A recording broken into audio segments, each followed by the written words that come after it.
Hi there. So my name is Alessandra Olvera, and today I'll be talking about Elizabeth Escalona's case. I'm partially I'm partially, I'm leaning more towards no, that her crime was rational. So after reading it and stuff like that, the rational choice theory, her crime was not rational because, so I believe on page 89 of the ebook, it clearly it's defined by two factors, so like cost and benefits. So she didn't get anything out of it. So you mostly see these crimes like under rational choice theory. You mostly see them with like tax evasion, tax fraud, like even burglary. Anything when you gain something from it, like money or anything like that, and sometimes even emotional, like that sometimes could even fall under like revenge and stuff like that. And so she didn't really get anything out of it. If anything, it costed her really bad. She got her whole life sentenced. So I don't think it was rational, or it wasn't. And it was definitely not at all justified what she did. So to define the four classic school of ideas, so the first one being deterrence. So that one is to prevent her from offending again. So I believe in the video it had stated that she had a history of like violence and stuff like that, gang involvement, even drug abuse and stuff like that. And so it had even mentioned something about threatening her mother, like wanting to kill her and stuff like that. So a really good example of this deterrence would be that guy that had stabbed the girl in the bus or train, when he stabbed her in the neck.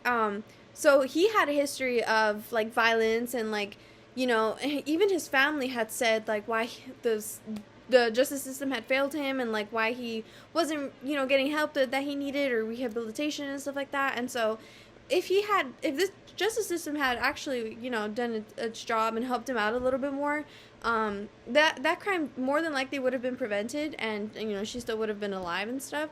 And so for Elizabeth, so she did have a crime, or a past of that. And so honestly, I don't think that her crime would have been prevented. I'm not sure, because she had already had, I believe in the video it says she had already had 4 kids.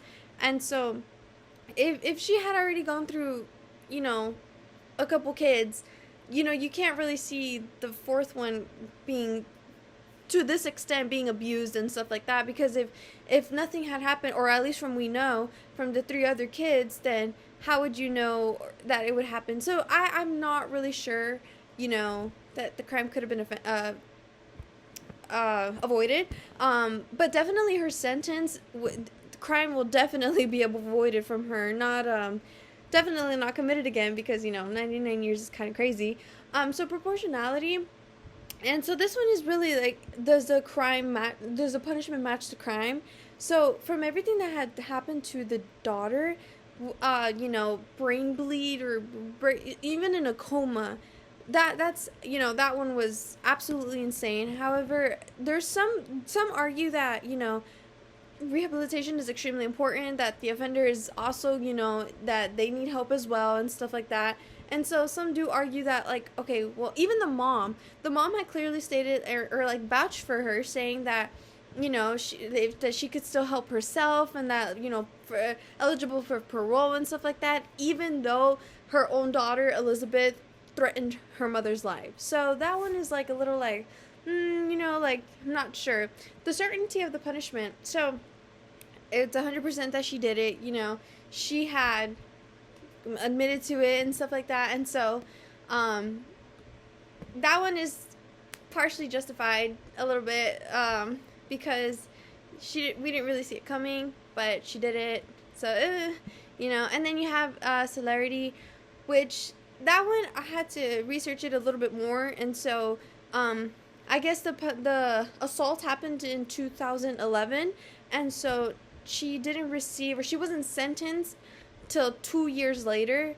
And so that one really reminded me of a case that, I know it's crazy, but Kim Kardashian, she had fought for this guy, I forgot his name, but he had committed a crime, I believe so, or either allegedly, or no, he did commit the crime, when he was a teenager or when he was small, and then being like 40, 50 years old, they finally found him guilty, or they found him guilty, and they had sentenced him, I believe it was a death penalty.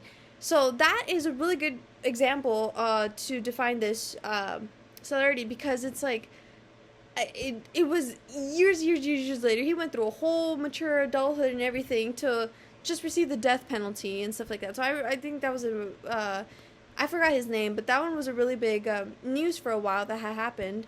And so those under those four, I believe deterrence. It wasn't. It really was. Not. I'm not sure, because we couldn't see the crime really being prevented because she had other kids. Proportionality. That one was a really harsh punishment. I'm not sure. But her daughter was very much beat up. But for her to receive rehabilitation, she's been dealing with this since she was a little kid. So, like, even smoking marijuana at 11 years old. So that one I'm not really sure about. Certainty, she did it. She admitted to it and this and that. Celerity. So, for her to be punished or to be sentenced 2 years later, I think it's not justified. Like, she committed the crime. She committed a harsh crime. If you did the crime, you should do the time. Now, should she be rehabilitated or get help? Oh, I'm not sure, but I don't know. So, I believe in 2042 is when she can fight, or she's eligible for parole.